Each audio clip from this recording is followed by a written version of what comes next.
All right, everyone, I think we're ready to get started. Thank you for joining us for today's webinar, Understanding Nonprofit Financial Statements. My name is Audrey Lemon, and I'm a member of DWD's nonprofit team. Before we get started, I wanted to share a few housekeeping items.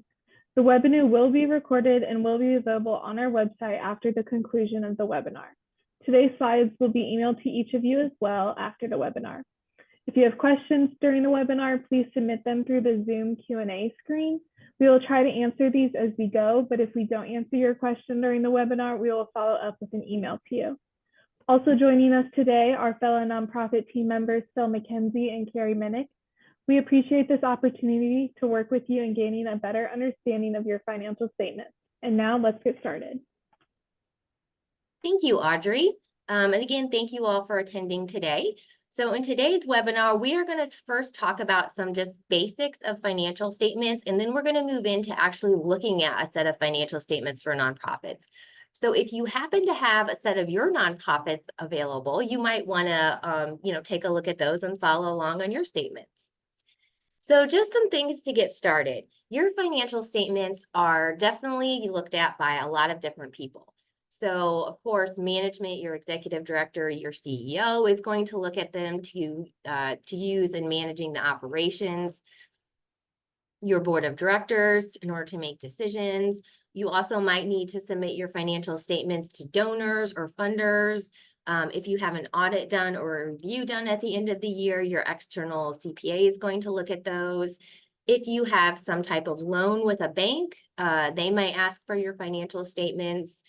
Reporting agencies such as government entities, if you get some government funding, and then also the IRS. Where the IRS doesn't necessarily request a copy of your financial statements, the numbers and information on your financial statements are reported on your 990.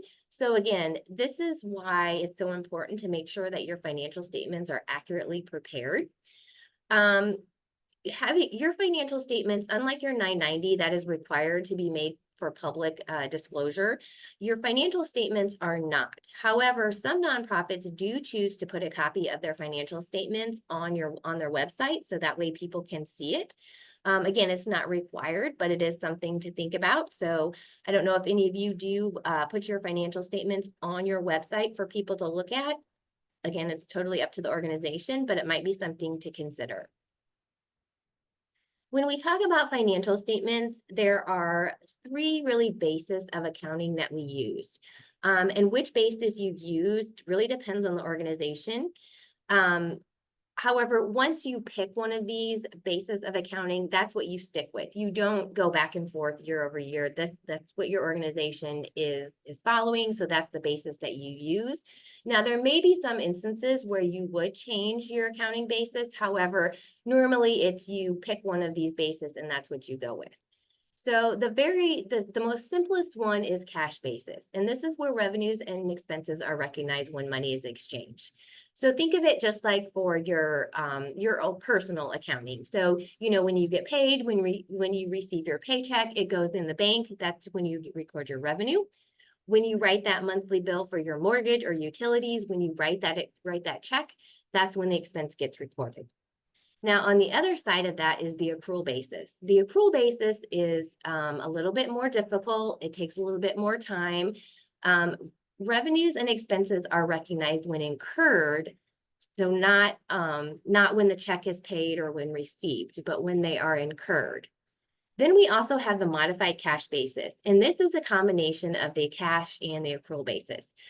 So the modified cash basis really starts with the cash basis. So we record revenues and expenses when money is exchanged, but then we throw in a few accrual basis balances. Most often, these are fixed assets and related depreciation, investments, and payroll liabilities. Now, there are some nonprofits that will say they follow the accrual basis, but maybe their internal financial statements aren't on the complete accrual basis. Or maybe it's a combination of cash basis, accrual basis, modified cash basis. That's okay. But you really just need to make sure that everyone that's looking at those financial statements understands what is and is not recorded. So if you say that you're on the accrual basis for internal purposes, but you're not recording accrued payroll or prepaids during the year, then you're not truly on the accrual basis. And you just need to make sure that people understand that those items are not being recorded, and that if you have an audit done at the end of the year, there may be adjusting entries that need to be done to record those. So when we look at the different bases of accounting, again, cash basis is the most simplest. We record cash, receipts, and disbursements. That's all that's going to be recorded. When we move to the modified cash basis, again, we start with the cash basis, but then we have some modifications. So in addition to the cash on your balance sheet, you're also going to record investments, or I should say, these are very common modifications. Investments at fair value, fixed assets, depreciation, if you have any debt, payroll withholdings, and then revenues and expenses. And then if we move to the accrual basis, again, you're going to continue to record the cash and the revenue expenses, but there's a lot of different other accounts that need to be recorded: receivables, promises to give, prepaid, and so on. And so that's why the accrual basis is a little bit more complicated. Takes more time to track because there is more activity that needs to be tracked. So when should you use these different bases of accounting? Cash basis is usually used by smaller organizations. Really, there's no third-party users of the financial statement. So normally you don't have to provide those financial statements to anyone else to look at necessarily. No one is requiring them to be on the accrual basis or the GAAP basis. The cost of preparing them on the GAAP basis is just too much. You can't afford someone to come in and make those journal entries. If your operations are really simple, you don't have a lot of fixed asset purchases and not a lot of financing that is done. So again, if you're a smaller organization, cash basis might be right for you. If you follow the modified cash basis, or instances where the modified cash basis might be best, again, if you don't have a lot of third-party users of the financial statements where you're not having to file your financial statements with anyone else, no one's asking for those GAAP or accrual basis financial statements. But if you do have a decent amount of capital expenditures, like if you own buildings or equipment, you might want to record those on your books as assets, because again, those are assets of the organizations, and recording those on your books on the balance sheet shows the reader that you do own those. Under the cash basis, those items would not be recorded. So under the modified cash basis, that might give the user of the financial statement a better picture of your organization. And then finally, the accrual basis. These are for more complex organizations. If you have to report your financial statements to a third party, if you're receiving government funding, if you have to do a single audit, really those financial statements need to be on the accrual basis. So again, what base, you really should know, first of all, what basis of accounting your organization follows. And then once that basis is selected, you don't really move back and forth to a different one, but you just need to understand what is required under that basis of accounting. And if we look at it a little bit differently, this is just a very simple balance sheet. And you can see I have 3 columns here: the cash, modified cash, and accrual basis. So you can see the first column is the cash basis. So again, if we follow the cash basis of accounting, the only thing we're going to show on our balance sheet is cash. That's it. And then obviously we have net assets, and I didn't include any revenues or expenses in this because I just kind of wanted to focus on the balance sheet. But if we move to the modified cash basis, you can see that not only are we reporting cash and cash equivalents, but we're also including beneficial interest, which would be like your community foundation investment, some fixed assets. Maybe we have a line of credit, we have a loan. So you can see that there's more activity being recorded under the modified cash basis. And then finally, on the accrual basis, you can see all of the different accounts that are recorded under the accrual basis. So same organization, and you can see the difference between the cash, modified cash basis, and accrual basis for which the organization would choose. So there would be a difference simply just on the balance sheet. So also, if you are familiar with for-profit financial statements, nonprofit financial statements are a little different. We have different terminology. For example, we call net assets as opposed to retained earnings. We don't have net income or net loss. We have an increase or decrease in net assets. We also, under the nonprofit accounting, have contributions, promises to give. We have donor restrictions, board designations, and functional expenses. And we'll go into what each of these mean, but just wanted you to know that there are some different language under nonprofit accounting versus for-profit. There are also different financial statements. So a balance sheet in the for-profit world is called a statement of financial position. An income statement is called a statement of activities. We do not have a statement of stockholders' equity because we have no owners on a nonprofit. But we do have to have a statement of functional expenses or a schedule of functional expenses. And then both entities have a statement of cash flows.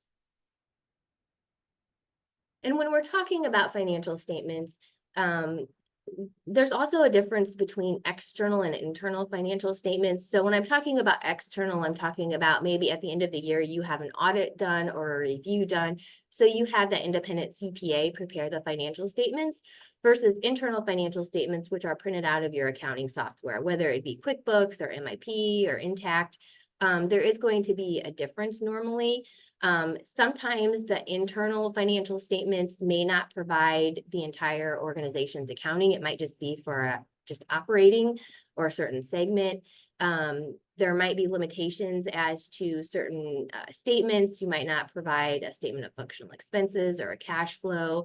Again, there might be some GAAP elements lacking. For example, I talked about those entities that follow the accrual basis, but maybe they don't record prepaid or accrued payroll. Sometimes your internal financial statements might be presented on the cash basis because it's easier for the management and the board to run the organization, but then at the end of the year, the audit's done on the accrual basis. So just want to know, you should be aware that when you're looking at your internal financial statements, they might look a little bit different than your external ones. Just because of these different reasons. And that's okay. Again, just everyone needs to understand what they're looking at, what's included and not included. So let's take a look at the actual set of nonprofit financial statements. The financial statements that we're going to look at today are accrual basis audited statements. However, if you're on the cash basis or the modified cash basis, you'll still be able to benefit from this because the items that we talk about are still going to apply for the most part. And also looking at internal financial statements versus external financial statements, you're still going to be able to use some of the things that we talk about today in looking at those internal financials. So when you look at the required statements of a audited financial statements for nonprofit, it includes a statement of financial position, which is your balance sheet, statement of activities, which is your income statement, a statement of functional expenses, which this can be a separate statement or it can be included in the footnotes, a statement of cash flows in the footnotes. So all of these together make up the required nonprofit financial statements. So let's start with the statement of financial position. So again, this is your balance sheet. So this is really as of a specific date in time. So as of one date in time, these are the assets and liabilities that your organization has, as well as net assets. There are some certain requirements that have to be included in the statement, which you can see on the screen. And the biggest thing with the statement of financial position is that assets must equal liabilities plus net assets. If this does not work, then your financial statements are incorrect. So let's take a look at an actual statement of financial position. So this is for the year, the date December 31st, 2023 and 2022. So we said, again, this is as of a specific date in time. So we have two columns labeled 2023 and 2022. So these are balances as of December 31st, 2023 and December 31st, 2022, one date and time. So this is a picture of this organization as of December 31st, one date and time. When you look at the financial statements, as I said, the two liabilities plus net assets have to equal assets. So if these do not match, then this statement is wrong. So you can see first thing that these do match. So we want to make sure that the assets equal total liabilities and net assets. Again, if they do not match, then there's something wrong in your accounting. The assets on the financial statements are usually listed in order of liquidity, which means how fast they can be converted to cash. So we usually start with cash and cash equivalents. So your cash equivalents might be money market accounts, might be certificates of deposits that are 3 months or less, those types of things. Then we come down to accounts receivable. So accounts receivable are amounts that people owe you for providing some kind of service. So like if you provide some kind of program service and they pay you for that, that's an accounts receivable. Contributions receivable are those contributions that someone has said that they are going to give you in the future. You're not doing anything in return. They just really like your organization and want to support you, but they haven't paid you yet for it. So that's what a contribution receivable is. We also might have claims receivable. If you have government grants and you need to submit claims, that might be a separate type of receivable. And then finally, prepaid. So prepaid are those items that have been paid for in advance. The most common one is insurance. So this organization has a December 31 year end. Their insurance coverage probably does not run January 1 to December 31st. So let's say it runs June to June. So in this instance, if they paid insurance in 2023 for that July 1st to June 30, 2024 period, they would have paid 6 months of 2024 insurance in 2023. So that 6 months that was paid in advance is considered prepaid. So it hangs out in this asset account, prepaid expenses, until 2024 comes along and when it is used. So that's what a prepaid is. You'll also see an operating lease right of use asset and an offsetting operating lease liability. This is a relatively new standard for the accounting. And it has to do with how your leases are recorded. So basically all leases are now considered capital leases where they have to go on the balance sheet. So if you haven't seen this in the past, it might be relatively new for your organization. If you have leases, you will see this. Beneficial interest is basically your investment in the community foundation. There could be other types of beneficial interest that you have, but that's the most common one. If you have cash that's been restricted for long-term purposes, so let's say you have somebody that donated money to your organization for the capital campaign and you have not spent that yet, that cash needs to be set aside from your regular cash and cash equivalent that's available for operating. So that way we know this organization has $439,000 of cash that's available for operating. And then in addition, it has $104,000 that's been set aside for a long-term purpose, for example, a capital campaign.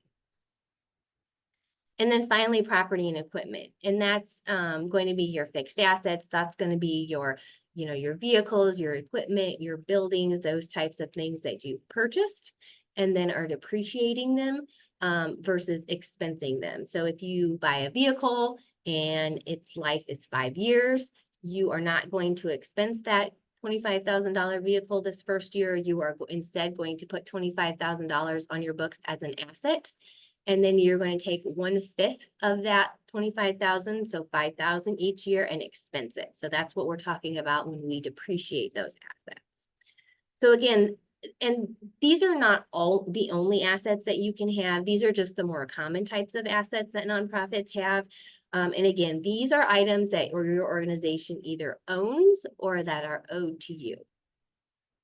So then if we move down to the next section, the line of credit, liabilities. This section is are amounts that you owe other people. So a line of credit or a note payable. So if you have a bank loan, that's what those are.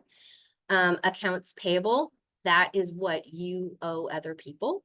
Whether it just be for invoices that haven't been paid yet, services, those types of things in your operations.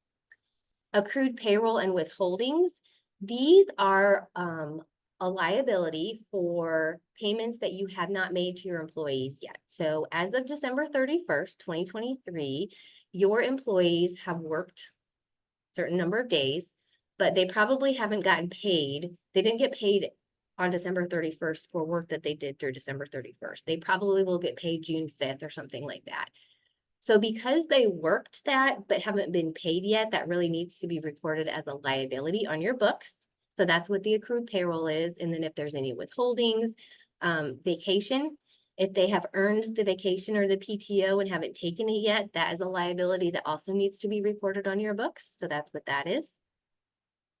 So those again are your liabilities, what you owe other people.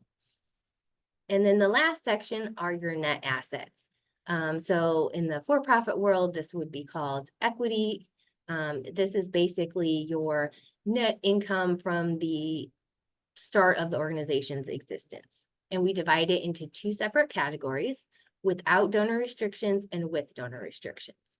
So with donor restrictions are funds that have been received by the organization that have been restricted by the donor for a specific purpose or time period that have not been spent yet. Without donor restrictions are the funds that have been, basically the funds that have been received that you can use for whatever you want to, operations. We like unrestricted money. We like without donor restrictions because we can use that for whatever we want. So that is kind of a summary of what is on this statement. So when you're looking at this statement, your financial statements, what should you look at? So hopefully, whether it's your end of the year audited statements or your internal financial statements, you should have two columns. You should be able to have the current period compared to the prior period, whether it be the end of the year, the end of the month.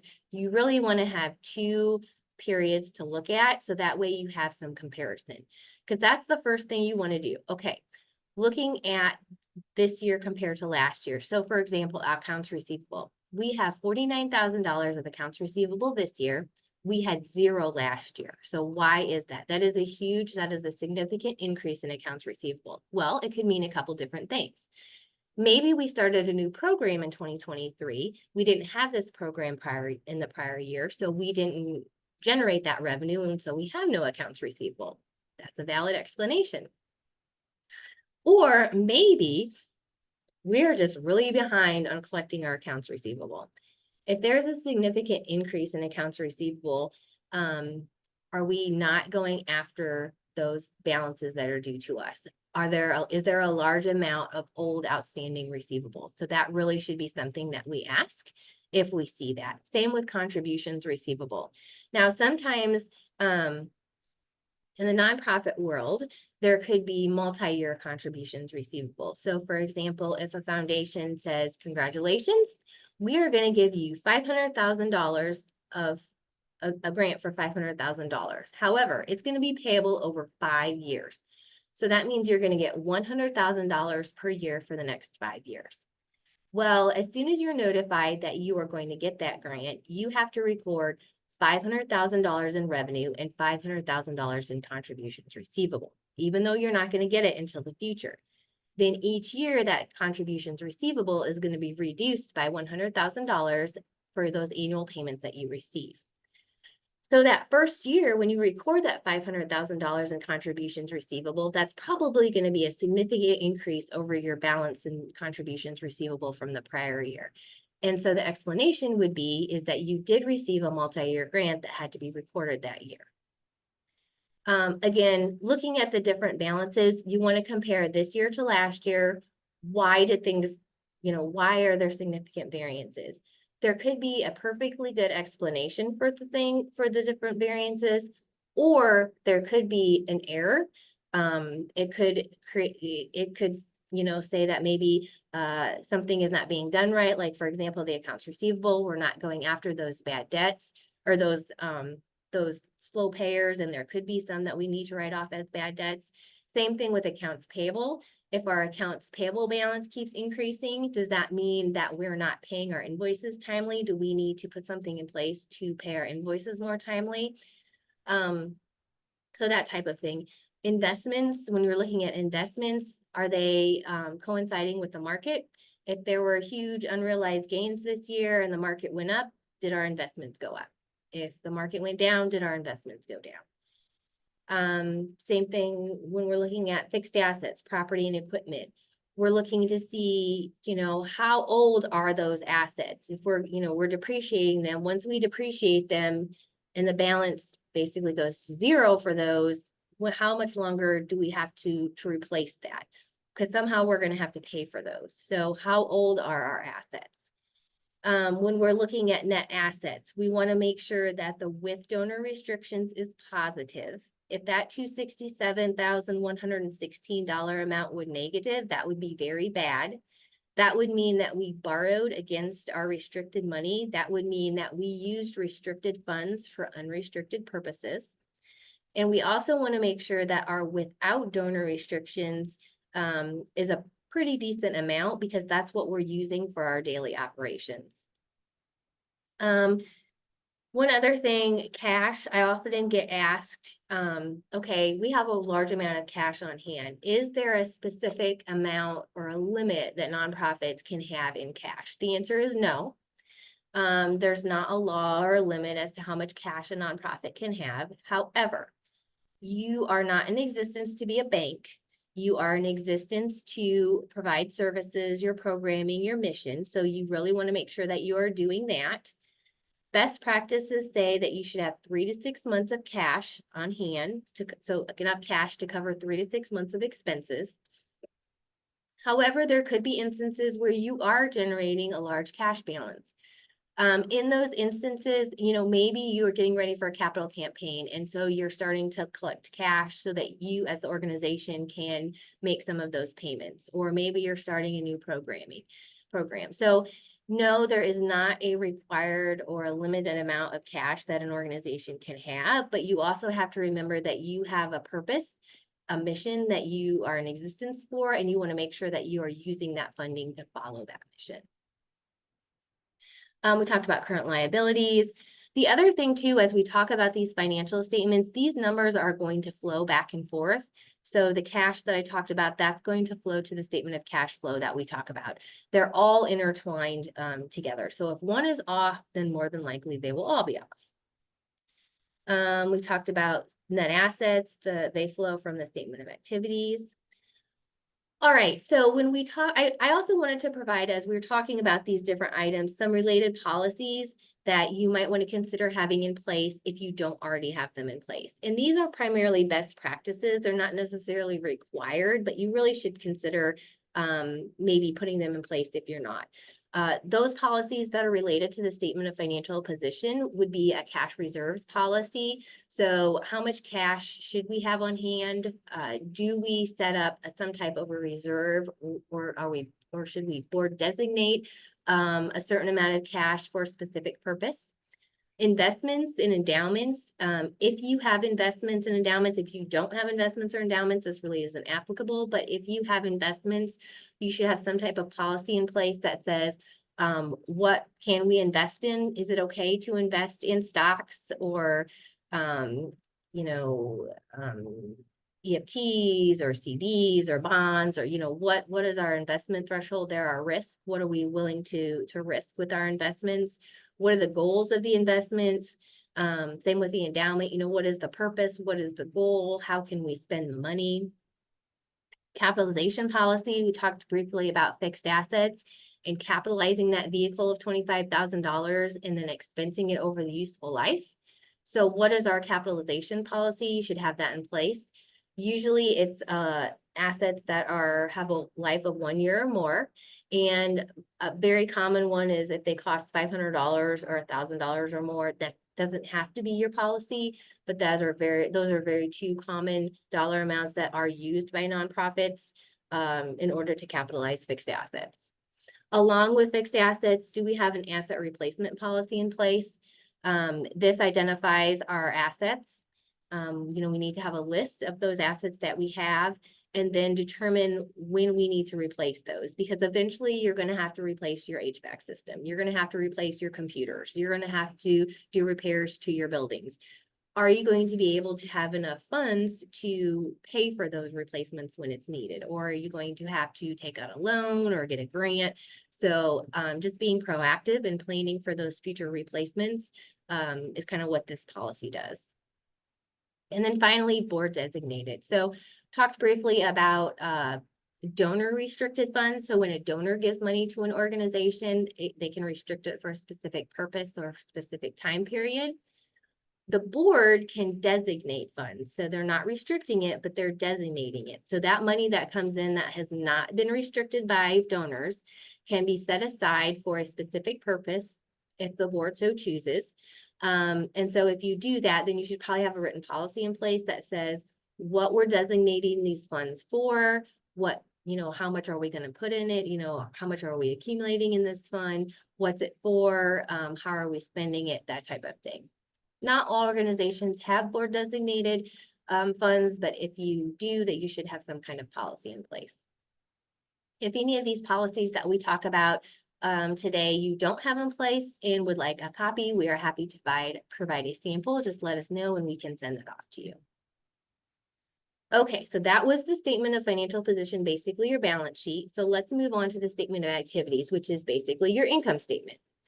So unlike the statement of financial position, which is for a specific date, so one date as of one date in time, the statement of activities is for a specific period of time. It could be a year, it could be a month, it could be several months, year to date, but that's a big difference. You can see what the different requirements are on a statement of activities. And then just overall, basically your statement of activities is your revenue less your expenses equals your net income or your change in net assets. So it really measures your resources received and spent, how we're using them. Okay, so this obviously has more columns than our last statement. You can see at the top, unlike the statement of financial position, which was as of December 31st, this is for the years ended. So this is a year end. It's for all 12 months, January 1 through December 31st for 2023 and 2022. So we have 2 years on here. Each year has 2 or 3 columns. So again, that without donor restrictions and with donor restrictions number that we talked about in the statement of financial position, this is where it comes from.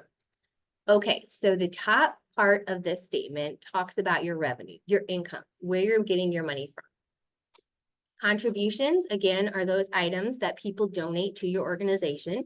There's nothing you have to do in return. There's no exchange transaction. It's basically, we really like your organization and we want to support you. We're going to give you a contribution or a grant. Contributed non-financial assets are your in-kind items. So that whether that be in-kind services, in-kind facility space, in-kind supplies, those need to be recorded under the accrual basis. Now, there are certain items that do not get recorded as in-kind. For example, if you have volunteers coming in and stuffing envelopes or answering phone calls, those services do not require any kind of specialized skill. So those would not be recorded under the accrual basis of accounting. However, you should still track all of your in-kind donations that you get because that shows support for your organization from the community. You just might not have to record it all in your accounting. Government grants, many organizations get grants from government entities, whether it be from the federal government, the state government, or the local government. Special events, so if you have a fundraiser, you're going to have some kind of proceeds where a very common one is where we have a dinner and an auction. So you're going to sell tickets for people to attend your event. The cost of direct benefit to donors is going to be, your cost of your food, the facility space, that type of thing. Some organizations have program service fees, again, where they provide some kind of service, whether it be maybe counseling services or education services, and they get paid for providing those services. You might have some, just kind of general other income, miscellaneous income that's really not significant, not really non-recurring, that type of thing. Interest income and gains on investments and beneficial interest. If you have investments, you're going to probably have some earnings off of that. So when you're looking at your statement of activities, one thing to look at here at the top is where you're getting your revenue from. Not all organizations are going to have all of these items listed. Again, these are only kind of some main common types of different support and revenue. Some organizations only have contributions. Some only have program service fees and no contributions. However, we want to make sure we're aware of where our funds are coming from. We don't want to have a high concentration or reliance on a certain type of funding or a certain funder. For example, if we rely very heavily on government grants, or just one single government grant and that government grant goes away, are we going to be able to survive if that grant goes away? So as the reader of the financial statements, we need to look at our financial statements and understand where we're getting our revenue from to see if there's any kind of high concentration or reliance on a specific donor. We also need to understand where our revenue comes from because nonprofits do not have to pay income taxes. However, they do have to pay unrelated business income taxes. Unrelated business income tax is paid on unrelated business activities. So that would be those activities that are not related to your mission, that are ongoing. Basically, if a for-profit is doing the entity and you're doing, or I'm sorry, if a for-profit is doing the activity and you're doing the same activity, it's probably considered a unrelated business income activity. Unrelated business income is very, very gray, and it is reliant on the circumstances for the different organization. What is unrelated business income from one organization might not be for another. So the key there is if you have a new revenue source, you might have to pay, it could be considered an unrelated business income activity, and you might have to pay taxes on it, which is totally fine. You just need to make sure you pay taxes. The other thing when we're looking at on the statement of activities under the revenue section is again looking at our without donor restrictions and with donor restrictions. So you can see we had $190,000 of contributions come in during the year that was restricted for a specific purpose. We had 181,000 on this line here called net assets relaxed from restrictions that was spent. Sometimes we have more that was spent than came in, because we have money that would have been received in a prior year that was carried over and then spent in this year. So when you're looking at your statement of activities, your without donor restrictions, that first column is really where you're going to see your operations. The with donor restrictions is more of a timing difference. So what we're doing is we kind of have two pockets, one without donor restrictions and one with donor restrictions. When the money is spent from the with donor restrictions, you can see it's reclassed from without donor restrictions. So really we're just moving that money from one pocket to the other. It's a reclassification between, there's no impact on the bottom line.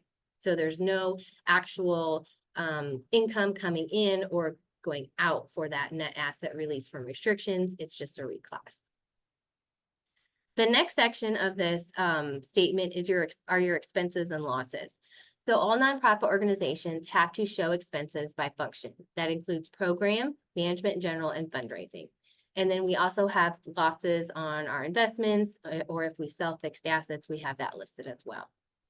And then that comes down to our change in net assets, which is our net income.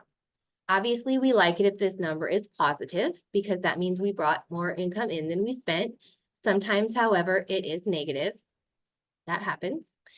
And then we also come down to our net assets at the end of the year, which flows back to our statement of financial position that we just looked at before.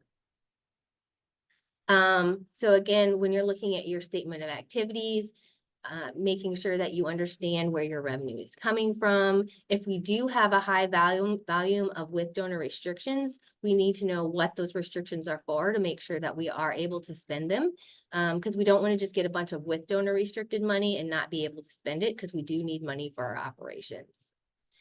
Again, just like when we look at the statement of financial position, we want to compare this year to last year. Why are there variances? Was there a new donor? Was there a loss of a funder? What's going on? Diversified revenue streams that we talked about, where's our revenue coming from? Do we have any unrelated business income? And then also a lot of times when you're looking at your internal financial statements, this statement of activity is going to be compared to budget. So you can see where you're at year over year, year to date over year to date, month to month, that type of thing. Okay.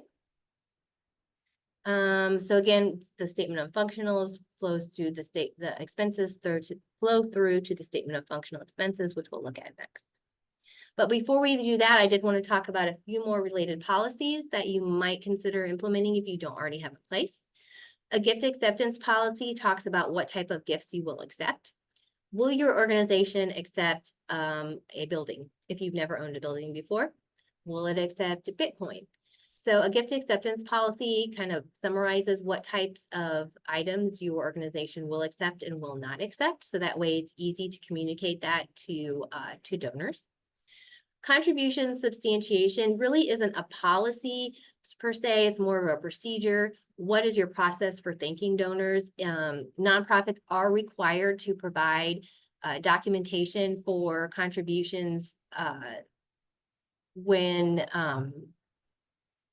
there's an exchange transaction. So for example, if you have a fundraising event and you sell tickets for $100, part of that $100 ticket is for a contribution and part of it is to cover the cost. You are required to provide documentation to the donor, the person that purchased the ticket, what the value was and that type of thing. For just regular straight out contributions, it is the donor's responsibility to obtain that for $250 or more in gifts.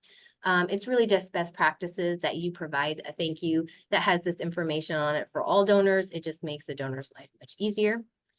And then finally, expense allocation. How do we allocate expenses? Again, we talked about nonprofits have to allocate expenses between function, program, management, general, and fundraising. So how are we doing that? It does need to be on a reasonable basis. And we'll talk about that in a little bit more later. So our next statement is the statement of functional expenses. So just like the statement of activities, when we looked at it for a specific period of time, this is also for a specific period of time. Now, this could be, if you have an audit done, this could be an actual statement or it could be in the footnotes. I like to see it more of a statement, just it's easier to read and easier to follow. So this is our statement of functional expenses. Again, it is for the year ended. So, we're just looking at the years ended here. If you're looking at internally, it could be for the month ended, it could be year to date, but it's over a certain period. So we are looking for the year ended December 31st, 2023 and 2022. Again, we have multiple columns for each year. We have program, management, and general, fundraising, and a total. You might, on your organization, have more than one program total. So small organizations that only have one program, you have one column. If you're a larger organization and have multiple programs that are very different, you probably want to show those different programs in a separate column to give your reader better information about your organization. So you can see the total of these at the bottom, the functional expenses, the program, management, general, and fundraising, they were just on the statement of activities report that we just looked at. So this really gives more information to your reader about where you're using your funds. And so you can see across the side here, we have the different types of expenses. We have salaries, employee benefits, payroll taxes, utilities, repairs and maintenance. There is no rule that says you have to have certain types of expenses over here. There's no rule that says you have to have so many. It's really, you need to provide the level of detail that you think is best to provide information on your organization into the reader of the financial statements. Now, obviously, you don't want to combine salaries and repairs and maintenance in one line item. However, you might want to separate out postage, printing, and office supplies, or someone else might want to combine those three. So it really depends on what you are trying to portray to the reader of the financial statements and what you think is going to help them the most. I mentioned that you have to allocate expenses across these different functions. So some expenses are direct. For example, client assistance here of $45,441. That is all 100% related to program. So we're not really allocating that. However, salaries really is an expense that gets allocated between the three functions, usually based on time. How much time does each employee spend on program activities, management, general, and fundraising? Other reasonable basis for allocating expenses might be square footage. So like your utilities, your repairs and maintenance, you might allocate those between the three functions based on square footage of your building. You might allocate expenses based on full-time equivalents, program outputs. As long as your basis is reasonable and consistently applied, it's good. Now, allocating expenses based on revenue, like how much revenue is generated by program, that is not considered a reasonable basis. Allocating your expenses based on the budget, like how much you're putting in for each budget, that is not a reasonable basis. It needs to be based on what is the input into these items. So that's why it's so important to have some kind of written policy in place for allocating those expenses. When we allocate expenses, we also want to look at how much is going into each of these functions. So I've noted here that for 2023, 75% of our total expenses are going to program, 11% to management in general, and 14% to fundraising. The prior year was a little bit higher to program, 84%, 11%, and 5%. So the reader of your financial statements, when they look at this statement, they want to know how much is going to program. Your donors, how much, when they give you money, how much are you spending on program? Best practices say that 75% should be going to program. However, that is going to vary on the organization. Organizations that are younger, that are newer, probably have more to management in general. If you have a capital campaign going on or a large fundraising event, your fundraising percentage is going to be higher than normal. So it really depends on the organization. So it's really best to compare yourself year over year as to what those percentages are. You also want to make sure that if you have contributions and grants, you should have fundraising expenses, because who is generating those the contributions and grants? You also want to make sure you have management and general expenses, because those are the administrative expenses that are required to operate an organization, a business. Again, functional expenses, how all of these statements flow together back to the statement of activities. Next is the statement of cash flows. This is probably the most difficult statement for anyone to understand. And this is often why statement of cash flows are not created internally. They might be, but usually they are not. It is for a specific period of time again. So for like the year, it explains how cash at the beginning of the period was converted to the balance at the end of the period. Basically, where did the money go during the year? So if we look at the statement of cash flows, you can see again, it's for a specific period of time. So it's for the year ended 2023 and 2022. So we have two columns here, 2023 and 2022, and we have it broken down into cash flows from operating activities, cash flows from investing activities, and cash flows from financing activities. So when we look at this statement, when we look at the cash flows from operating activities, we really like that number to be positive. That means that money coming in from our general operations is more than money going out. Sometimes it will be negative, but we really like it when it's positive. Cash flows and investing activities are those monies, those funds that you have basically invested into your organization. So if you put money into an investment account or into an endowment account, or you purchase fixed assets, you are investing into these items. And so you used cash for those items. And so that's why these are negative. Cash flows from financing activities is a positive 35,000 here, because we took out additional proceeds on our line of credit. So we had $50,000 in proceeds. We made some payments on our other loan, but you can see we got money in from the line of credit. And then at the bottom, we have our cash at the end of the year. So again, this is probably the most difficult statement to understand, but looking at those key items here, seeing where your cash is going, making sure that you do have cash at the end of the year, that it is positive, is the key to this statement. And again, these statements go back into other statements, the statement of financial position. So that is a very fast overview of each of the statements. Again, when you are looking at your financial statements, whether you are the executive director, you're the internal accountant, whether you're a board member, whether you're considering being on a nonprofit, whether you are looking at a nonprofit that maybe you want to join the board or give money to, when you're looking at those financial statements, these are some things to look at a high level. Compare this year to last year, or this month to last month, or this, actual to budget. We want to make sure that we have some kind of comparison to look at. If you're just looking at one period, it's not going to give you enough information. And you want to look at those unexpected changes, those significant year over year, month over month variances. Why did they go up or down? Sometimes there are very reasonable answers for those variances. Other times it could be a red flag within the organization that they're not paying their accounts payable timely, they're not collecting accounts receivable timely, they're taking out too much loans. There could be red flags related to that. Not all the time, but there could be. Looking at your net asset balances, we want to make sure that there is not negative net asset balances, because that is bad. If there's a significant decrease in revenue, why? Was there a large grant that was received last year that was not received this year? Or did we lose that funding, and are we continuing to lose funding? That's not good. Is there a significant increase in expenses? Maybe we just had made a change this year, and so we had a large amount of expenses. Or maybe we are not knowing how to control our cash and we are just spending too much. How much is our management in general versus fundraising and program?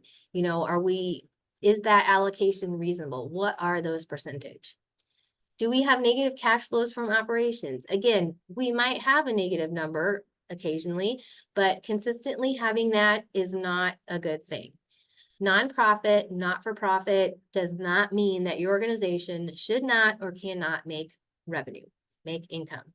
You have to make income. You have to bring in more income, more revenue than what is spent in order for your organization to succeed and to continue to be in existence and provide your services. The only difference is, as a for-profit pays out that income to their owners, a nonprofit puts it back into the organization. So just because you are a nonprofit or not-for-profit, whatever you call yourself, you do have to make net income, If you have significant purchase of fixed assets, you know, if you have a new loan, these things are all going to impact your financial statements. So you want to make sure you understand the organization and what's going on for that time period to see if it's accurately reflected in the financial statements. Also, when you're looking at your financial statements, I put together some ratios here. Obviously, these are not all of the ratios that you could, KPIs, ratios that you can use. You can go out and Google nonprofit ratios, and there's a whole bunch that come up. You want to pick a few that are most relevant to your organization and that are going to mean the most. So don't just try and calculate all kinds of ratios to see, where your organization is. These are some key ones here on the screen and how to calculate them. Again, there are several benchmarks, best practices out there for these different ratios. However, the best way to look at these is really to compare your organization year over year, compare your organization with other similar size organizations that do similar programs, organizations in the same geographic region that have been around the same number of years. Because when people try and compare nonprofits, it's very difficult. Everybody is different. Just because you are considered a nonprofit doesn't mean that you all have the same type of programming and funding, and all of those are going to vary and affect these ratios. So these are some ratios that you could consider implementing and tracking to see how you are year over year. Maybe if you have a national organization, like a YMCA, Big Brothers Big Sisters, you could kind of get information from what other organizations are doing. But if you're a Rotary Club that's a nonprofit, you don't want to compare yourself to a Ronald McDonald House, which is a nonprofit, because you guys do totally different types of things, get totally different types of funding. So that's just the key to remember there, is that when you are looking at these, comparing yourself, just need to be careful with that. So, and then finally, I just wanted to leave you with this comment that your financial statements are telling your organization's story with numbers. You need to make sure that they are telling an accurate story. So whether it be your internal financial statements that your board is looking at monthly, or that your executive director, CEO is looking at monthly, or it's your financial statements that you submit to donors, you want to make sure, the federal government, you want to make sure that those statements are accurately prepared, provide the correct detail as far as the revenues and expenses. The expenses are allocated properly. your restrictions are tracked properly as to what you're spending them on. Because that is very important for the reader to interpretate what is going on within your organization. So just a final thought there to leave you with. So wanted to thank you all for attending. We do just wanted to share this with you. We do have some additional nonprofit resources on our website. We have different blogs. You can use the QR code here to scan that to get to that. We also have some monthly, or I guess every other month, webinars coming up that you can register for as well. This webinar, along with our previous revenues, are recorded, and you can access those on our website as well. So thank you all for attending, and thank you all for what you do for our communities with your nonprofits. If you have any questions, feel free to contact any of our nonprofit team members. We would be happy to help you in any way that we can. Thank you.